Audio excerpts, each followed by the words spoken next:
Buckle up because things about to get mind-blowing. Devin, the first AI software engineer, sent shockwaves through the tech world. And right after came news about robots, which gave chills to the most people. I think I did pretty well. But Devin and robots have more in common than you think. Hello. But more on that later.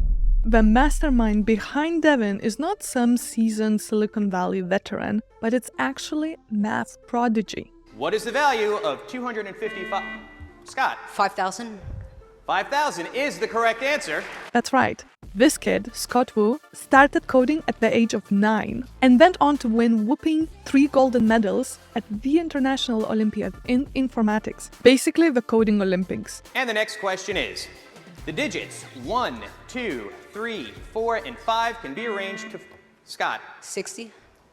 60 is the correct answer, which means that Scott has won that... And guess what? He, along with 2 other young geniuses, just launched the whole new company, Cognition Labs, and built Devin, the AI that can code like nobody's business. They built it in 5 months, incorporated as recently as 2 months ago, and raised 21 million Series A, led by Founders Fund. Even if you don't know Founders Fund, you probably have heard of PayPal. That's right. PayPal co-founder Peter Thiel is running Founders Fund. It costs $100,000 to start a computer software company. It costs you $1 billion to get a new drug approved through the FDA. And therefore, it's not surprising that we live in a world where people start more video game companies and they don't actually work on drugs that would save people's lives.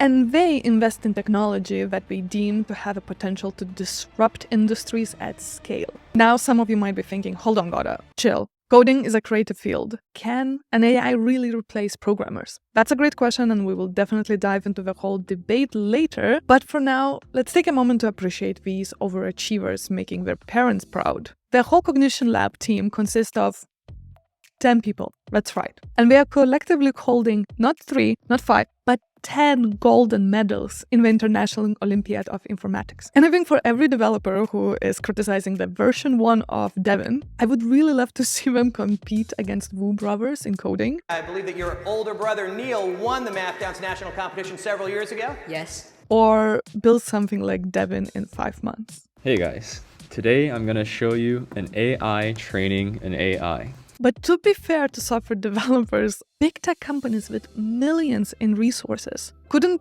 pull this off either, but a bunch of 20-year-olds did. How did we achieve that? This is really a wake-up call for anybody who has deemed that innovation can only happen at the huge corporate boardrooms. It proves that even if Devin replaces software engineers, fundamental skills like understanding math or science is going to set you apart in the age of AI. If the pattern shown continues, what is the letter in the 2010th position?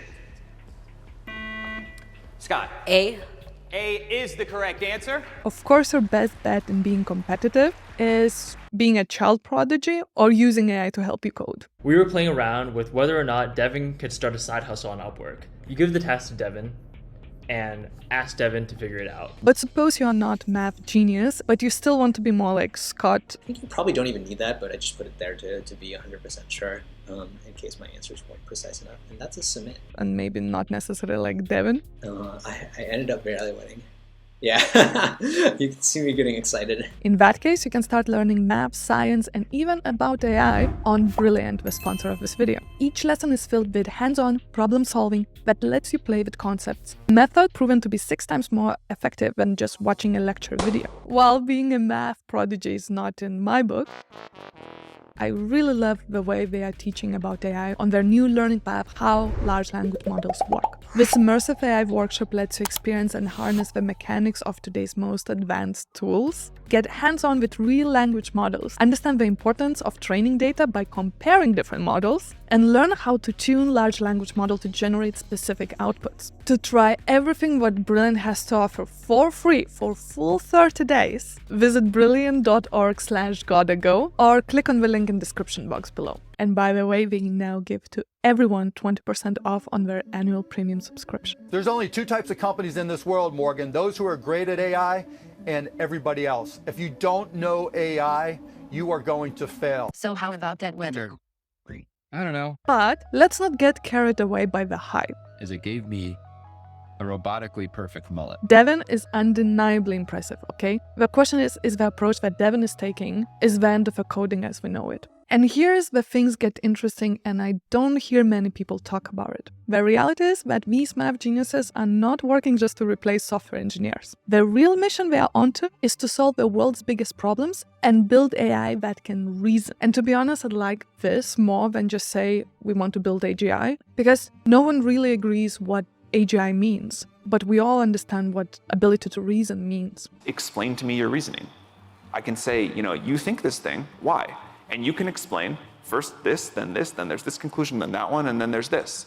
And I can decide if that sounds reasonable to me or not. So let's talk about reasoning and how robotics play a huge role in that. And this is what most of the people completely ignore. Reasoning abilities is one of the biggest challenges in AI. While Devin's performance on a real-world software engineering is undeniably impressive, we are nowhere near 100% correctly resolved issues end-to-end, unsupervised or without assistance. But that doesn't mean we won't get there. The question becomes how, and if present-day techniques, how we are training AI on text data or multimodality, are the way to do it. To achieve AGI or 100% reasoning, we need AI systems that can interact with the physical world through physical embodiment, such as robots. The proper way to train a system is to first have it learn good representations of the world and world models from mostly observation, maybe a little bit of interactions. Hey, Bolly, we're going to bed now. Okay. Big data companies, AI researchers, and big tech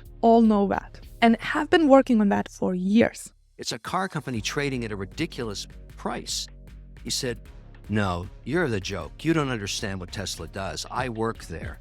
It's not a car company, it's a data company." The truth is we are running out of human-generated data, and it's not sufficient enough. Embodied AI aims to create intelligent agents capable of navigating and understanding the complexities of the real world by giving them ability to sense and act within it. And this is based on a quite solid premise that intelligence doesn't emerge alone from the computational process in the brain or an AI system, but from the dynamic interaction between agent's body, its sensory motor capabilities, and its environment. AI needs to function in a real world to understand cause and effect. Just as a child can't learn about gravity just from reading books, the same applies to AI.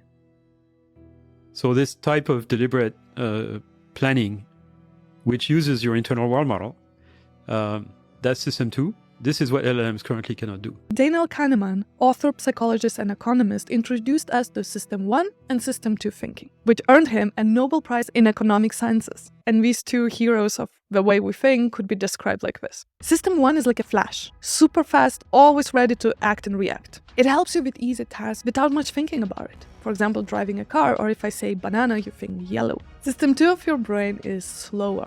It's like Wonder Woman, very wise and taking her time to analyze and understand how to protect the world best. Or another example is, if I ask you a complicated math question, you will need more time to think about this. Present-day large language models are like System 1 on steroids, and Devin might be a master of System 1 coding. The fast, the efficient, and not always very creative. But what about System 2 coding? The kind that requires deep understanding of all the parties involved, problem solving, or a sprinkle of human ingenuity. Will Devin be able to do that? And the better question is, when? That's now a billion-dollar question. And to answer that, we need to keep a close eye on the developments in embodied AI. For the past month, I have been doing so much research into robotics, from what is happening in China to what newly generated humanoid data navigating the real world means for future large language model training. I'm optimistic that achieving above human level reasoning is going to be net benefit for humanity. Yet, it will be painful in a short term. But I'm sure we will get there. And have you ever thought why OpenAI and Elon Musk are developing robots and humanoids? Yes, it will help us with the labor work, but achieving above human level reasoning is on the whole other priority level. So stay tuned, let me know what you think. Is Devin really industry game changer or inflated promise marketed at venture capital firms?